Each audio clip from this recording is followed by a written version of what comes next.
Hey everyone, so I wasn't feeling too good this week and I couldn't get my Saints Row 2 retrospective script finished. First off, thank you to everyone who sent me get well wishes, it really means a lot. Since I couldn't drop that video, I didn't want to leave you all hanging, so I figured I'd switch things up a bit. Hopefully this one is just as fun. If you're new here, welcome. I usually hold retrospectives on games over 10 years old, everything from Tekken to Mortal Kombat, and of course, Metal Gear Solid. Now, I'm a huge Metal Gear fan. I've covered the original MSX games all the way up through MGS3. And if you're into Metal Gear or Hideo Kojima, you already know how massive Snake Eater was back in 2004. When I was growing up, going to the local game stores, even the clerks would tell me Metal Gear Solid 3 is a series opus. I didn't disagree. You can make a strong case for any of the first three Metal Gear Solid games being the best in their own way. MGS1 changed storytelling forever, gave us David Hayter's legendary Snake voice, and of course the Cyborg Ninja. MGS2 pushed boundaries and made us rethink games on a deeper level. But when Snake Eater dropped, something changed. Kojima pushed the PS2 to its absolute limit. We got a game that felt like a 1960s James Bond movie mixed with a Cold War thriller, and we loved every second of it. A prequel that was also the foundation of everything to come. It was more than we realized at that time. As time goes on, in October 2015, Hideo Kojima left Konami. His departure left a huge hole in gaming, and an even bigger one in the Metal Gear series. Thank you very much, Kiefer, for accepting that award. And as you noticed, Hideo Kojima is not here with us tonight, and I want to tell you a little bit about that. Mr. Kojima had every intention of being with us tonight, but unfortunately he was informed by a lawyer representing Konami just recently that he would not be allowed to travel to tonight's awards ceremony to accept any awards. He's still under an employment contract, and it's disappointing, and it's inconceivable to me that an artist like Hideo would not be allowed to come here and celebrate with his peers and his fellow teammates such an incredible game as Metal Gear Solid 5. But that's the situation we're in. Fans held out hope for some kind of reunion, but instead, we got Metal Gear Survive, a game most of us would rather forget. Konami eventually circled back with the Master Collection, giving us the start of the saga up through Snake Eater. And then, out of nowhere, they dropped a trailer that shook everyone. Metal Gear Solid was coming back, but not in the way we expected. They announced Metal Gear Solid Delta Snake Eater. And as of now, of August 28th, 2025, it's finally here. I've got my hands on it, and today, instead of telling the story and diving into deeper meanings like I usually do, we're going to do something different. We're putting MGS Delta and MGS3 side by side. What's changed? What's new? And in the end, I'll give you my honest thoughts. Now, if you want the story behind the game and its deeper meanings, feel free to check out my Metal Gear Solid 3 retrospective. Or you can also check out my entire Hideo Kojima Chronicles playlist for more of the story. Before we jump in, I want to give a special thank you to Mudo25 for supporting the channel and buying me a cup of coffee. If you enjoyed this video and want to support, the easiest way is by subscribing. We just cracked 7K subs and we're on the road to 10K. Dropping a like also helps a ton, since being a smaller channel, my videos can easily get lost in the algorithm. And of course, if you want to go the extra mile like Mudo25, you can always buy me a cup of coffee. With that said, let's dive into this.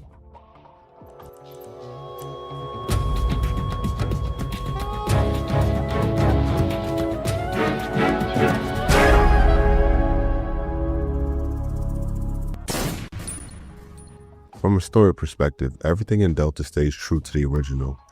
The plot is identical, and since this is a remaster that pulls off from both Snake Eater and Subsistence, you'll catch plenty of callbacks to what made those versions so iconic. The voice actors are the same, the maps are the same, the bosses are the same, even the dialogue hasn't changed. So you might be wondering what's actually different. Well, that's where Delta really shines. It introduces a number of quality of life updates that makes the experience feel fresh while still honoring the original vision. And just to keep things clear, whenever I mention the original, I'll be talking about Subsistence or Snake Eater if I'm specifically referring to the 2004 version.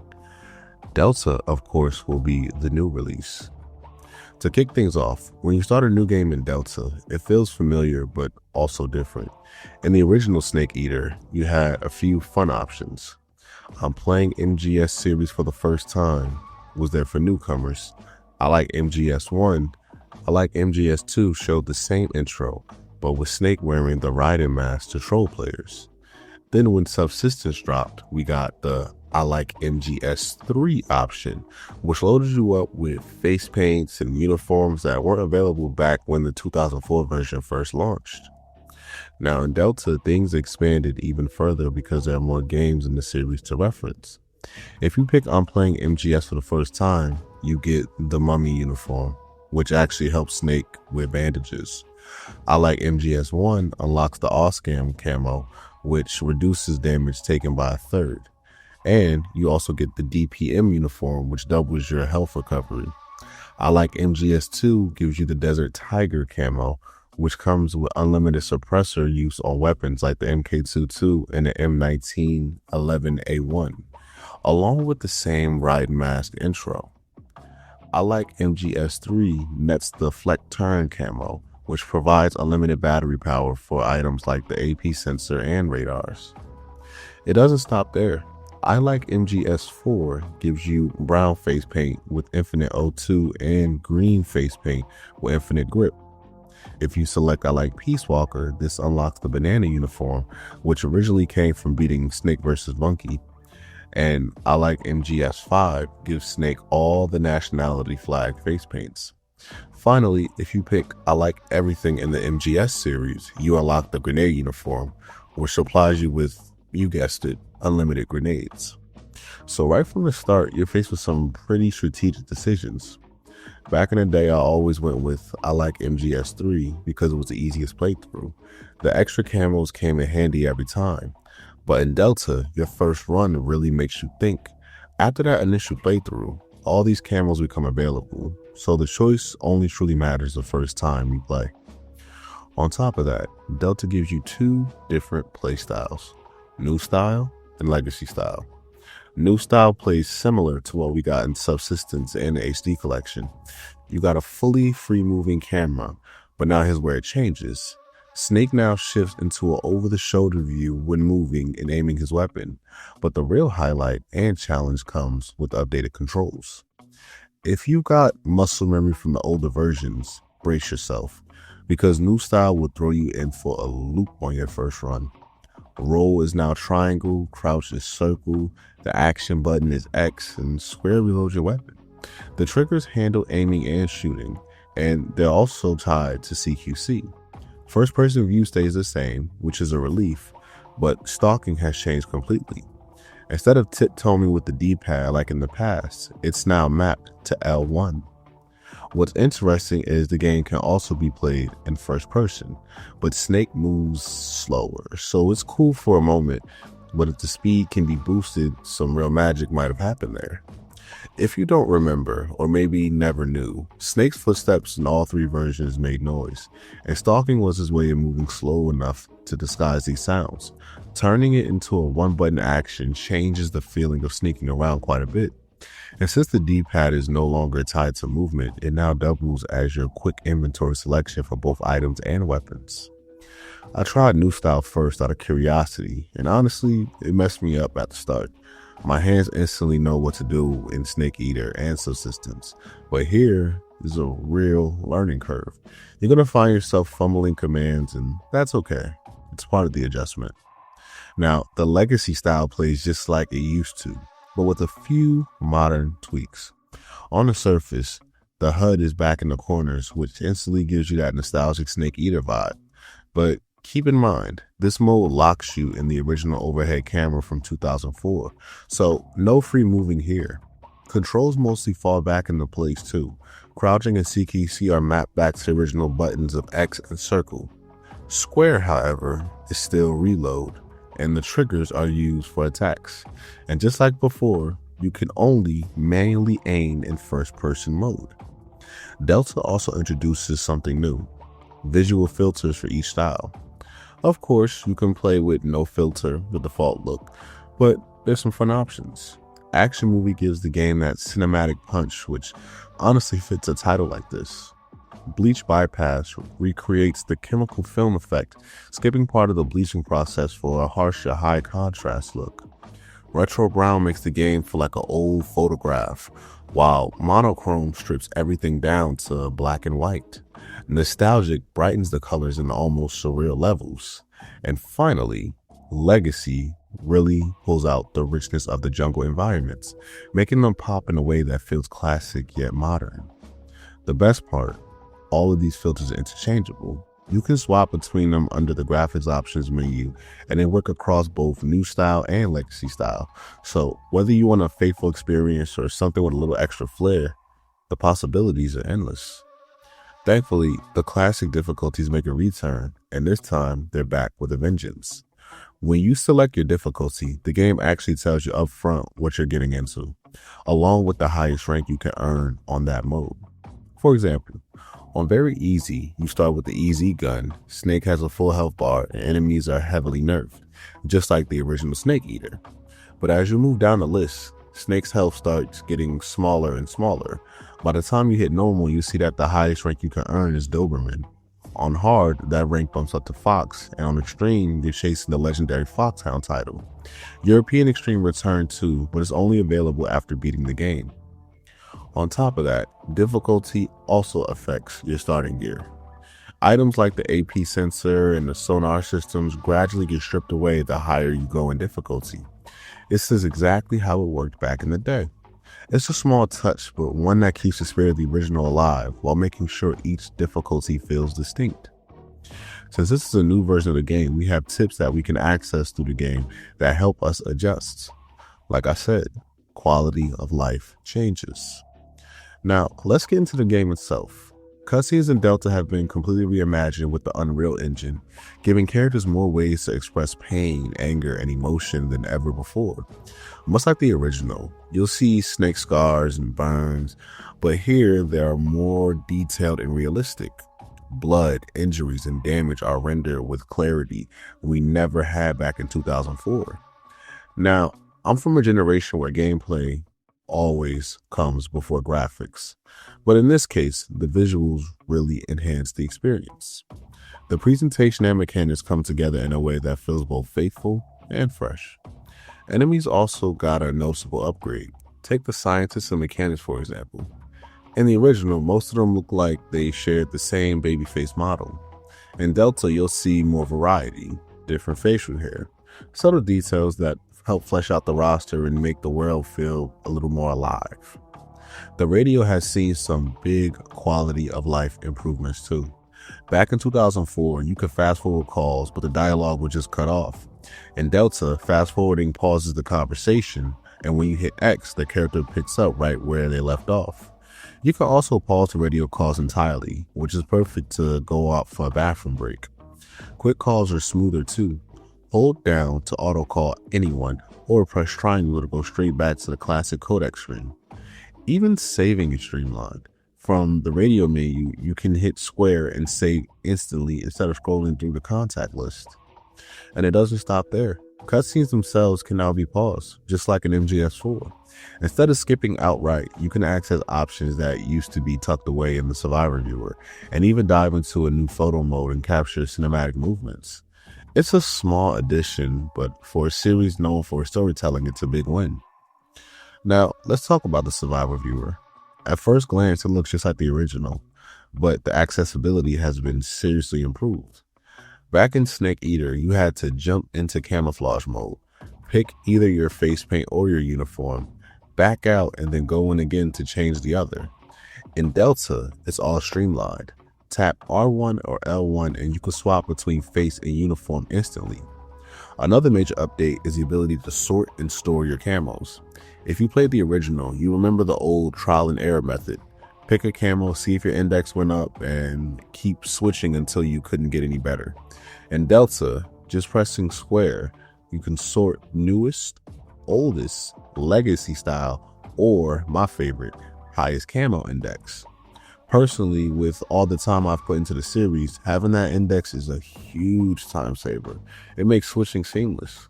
On top of that, you can now hold up on the D-pad and quick change camos instantly without diving into Survival Viewer. Even better, the game remembers your last camo, so you can switch back and forth with just one button. Think of areas like Boshaya Pass, to where you're crawling through the dirt 1 second and then sneaking through the grass the next. Quick switching makes these transitions effortless. Healing Snake also got an overhaul. In the original, you'd use the triggers to swap between medicine and surgery. Delta replaces that with a long scrollable carousel where everything's combined in one place. If something doesn't apply, you'll see a no use option. The levels of detail goes deeper too. When you're fighting the pain, for example, you can literally hear the bullet bees buzzing under Snake's skin as you patch him up.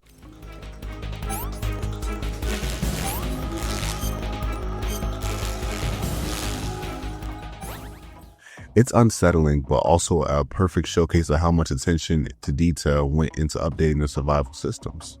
Another big quality of life change is the new records and title section, which you can access at any time. If you're aiming for the highest ranks, you can check exactly how many kills, continues, and saves you racked up, along with your total playtime. Back in Snake Eater, you didn't know where you stood until the end of the game. Even in MGS4 with the chapter system, you had to wait to the end to see if you messed up. But in Delta, you can pull it up mid-mission, during a chase, or even in the middle of a boss fight. It's easily one of the most convenient upgrades for players chasing the Foxhound rank. On my first playthrough, I checked mid-game after I accidentally knocked out a guard into some water, just to see if it counted as a kill. Turns out it didn't. Later, I tranked the Ocelot unit soldier who fell off the roof to his death, and surprisingly, the game didn't register that as a kill either. Being able to instantly check takes all the guesswork out and saves you from nasty surprises at the results screen. The records menu also tracks everything you've accomplished across multiple runs, your clears on different difficulties, total playtime, how often you use special items, and yes, all the classic unlockables are back. The easy gun, stealth camo, and infinity face paint. Unlock methods are the same too. Find the Tsuchinoko for infinity face paint, collect all the corroding frogs, or beat the game without being detected for stealth camouflage. And if you want the easy gun, you need to earn the Markor rank by eating every type of food in the game. If you're wondering what foods are out there, the extra section has a new food collection log where Snake can see what he's eaten and what he's missed. You can't pull it up during gameplay, but it's a nice touch for completionists who want to tick every box. Much like the original, Snake can get dirty from crawling through and rolling in the dirt, but in Delta, it's far more detailed, and at times, a little gross. Still, it's exactly what you'd expect from sneaking through a jungle, and gives us a great contrast in the otherwise cinematic presentation. Another thing I forgot to add was also the fact that shooting the frogs now carries over. So if you shot a frog or you missed a frog, but you've already shot, say, 35 frogs, the number still carries over until the next playthrough, meaning you could now hit all 64 frogs without worrying. Now, here's where things get a little interesting and a little spoilery. In Snake Eater, when you rescue Sokolov in a virtuous mission, Snake can't wear a mask. If you try, you'll get a call from Major Zero warning you about it. In Delta, you still can't wear the mask. But this time, Sokolov himself actually refuses to open the door, thinking you're General Ivan. Even though the game gives you a prompt to open the door, he just complains and won't let you in. It's a small but clever change that adds some extra flavor to the scene. Go away. I won't let you in here. I will never give it to you. One thing that really caught my attention though, if you remember my MGS3 retrospective, and if not, here's a recap. I mentioned how Sokolov supposedly survived Snake Eater using a fake death pill, something verified through portable ops, though depending on who you ask, that game may or may not be considered canon. But here in Delta, when you check the new character bios feature, it flat out says he died. So is this a continuity error, or is Konami quietly rewriting what's canon? It's a small nitpick, sure, but it's the kind of detail that longtime fans like me can't help but notice. Thankfully, some traditions never die. The game still keeps the classic Ocelot time paradox, and hearing Roy Campbell's voice kick in during that cutscene, still an absolute highlight.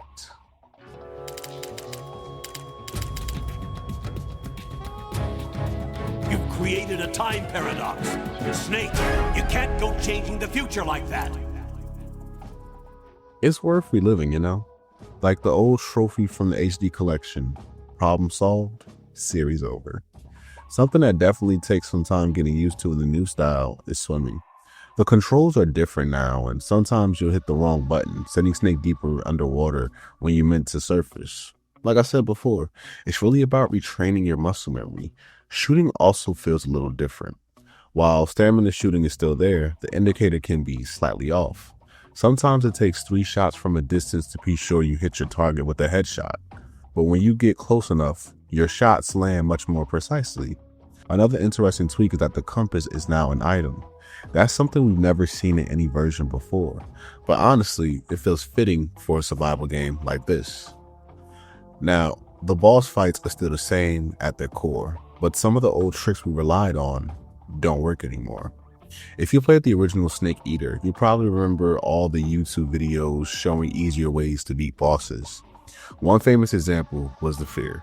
You could use a fake death pill, fake die, wake up, toss a stun grenade, and then blast him with a gun, which will actually beat him non-lethally for an instant win.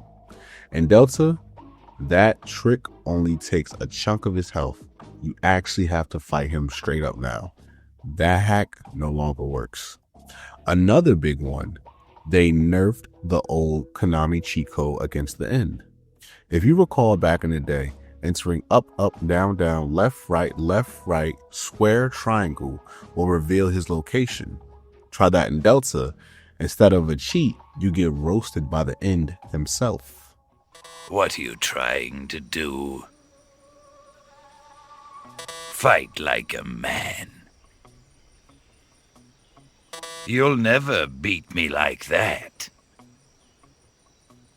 Play the game, Snake. At least you can still hold him up for his camo, and beating other bosses non-lethally still rewards you with theirs. But it's clear the devs knew Snake Eater vets would try these exploits, and they want you to face these bosses head on. That effort shows up the most with the boss fight. In the original, hearing a grunt was your cue to press the CQC button, but here, the timing is completely different. I had to relearn the entire rhythm just to land counters. Holding the CQC button before she attacks sometimes gives Snake a small opening, but then you need to press it again to counter. And in a twist, the boss can eventually counter your counter, forcing Snake to counter again. It's a back and forth exchange that really makes the fight feel more intense. If you're gunning for her camo, prepare yourself. It's much tougher this time around. But what really shocked me was a return of something most of us thought was lost forever. Snake's Nightmare. This wasn't in the HD collection. It was stuck on the original PS2 disc. If you remember, after Snake is tortured by Vulcan, when you save and reload, you're suddenly playing as Guy Savage in this bizarre minigame. And let me tell you, Delta didn't just bring it back. They gave it a full facelift. The visuals, the cutscenes, everything feels reimagined and polished. Even better, after you finish the game, you can actually unlock the Guy Savage minigame as a standalone extra. I'll be honest, I was on edge waiting to see if this would return. When it finally popped up, I was shocked. I had goosebumps, just like the first time I stumbled onto it back in the day. So take my advice. Be sure you check it out. It went from being a hidden PS2 relic to a fully fleshed out bonus in Delta. Another thing worth noting happens right after the Ocelot fight in the cave. Back in the day, when you finish this fight and Snake enters the cave, it would be pitch black. But if you stood there for a while, Snake's eyes would adjust. And here, Snake's eyes still adjust to the darkness. Just sit here and see for a second. Another thing that changed was the crawling mechanics, which are much smoother now. Back in Snake Eater, if you bumped into an obstacle while crawling, Snake would stand straight up, often alerting enemies when you didn't mean to. In Delta, he stays low and keeps crawling, which honestly saves you a lot of unnecessary alerts. The game also keeps Snake's survival instincts intact. Just like in the original, if he's moving slowly near a trap, an exclamation point will pop up over his head. In Delta, this mostly triggers while stalking, but it's still a solid addition that makes sneaking through dangerous areas feel authentic. There are also a few strategies in Delta that players can take advantage of. For one, the game now has autosave every time Snake enters a new area. And here's a neat trick. If you cross into a new zone while guards are still on caution, you can just reload that autosave and the caution phase is gone. Nice, quick, and easy, instead of sitting there waiting out that 90-second timer. If you're hunting for film reels, the tip section even points you towards the secret theater by giving hints on where to find guards carrying them. And since we're on that subject, let's talk about the secret theater. Just like Subsistence, once you beat the game, you get access to it. A lot of the original parody videos were brought over straight from the PS2, but unfortunately, without the same upscaling and love the main game got. Still, Konami slipped in 3 new Delta exclusive shorts, which were a fun surprise and gave players something fresh to look forward to. Unlocking them ties into the new collectible system, film reels, which feels like a nod back to MGS2's dog tags. Hold up certain guards and they'll drop reels, adding an extra layer of replayability. And of course, I have to mention the return of Snake vs. Monkey. This minigame was stuck on the PS2 and it never made it to the HD collection. And here, it finally makes its triumphant comeback in Delta. Just like before, Roy Campbell is there with all the goofy dialogue intact, and honestly, it's still epic. If I remember right, the Xbox release of this game replaced it with Bomberman instead of the monkeys, so seeing this mode finally preserved and brought back the way it should be is a huge win. Hey, it's the Phantom in post-editing. Just letting you know I found out something else in Delta. If you didn't know, when you were fighting the Sorrow back in the original MGS3, you couldn't swim underwater and it wouldn't tell you why. Like, you would just be blocked as you're trying to go forward. And this game, that happens as well. But this time, when you actually hit the water again, you could actually see the reason you couldn't is because bodies were actually holding you down. So it's another quality of life update they added to the game to immerse us in boss fights.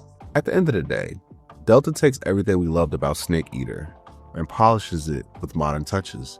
The story and core gameplay remain intact, but the quality of life changes, visual upgrades, and hidden extras make it feel like more than just a remaster. Whether it's the reworked controls, the new survival systems, or the surprise return of lost content like Snake's Nightmare and Snake vs. Monkeys, this version respects the legacy while giving us fresh reasons to dive back in. It's still the same game we grew up with, only sharper, smoother, and more accessible for a new generation of players.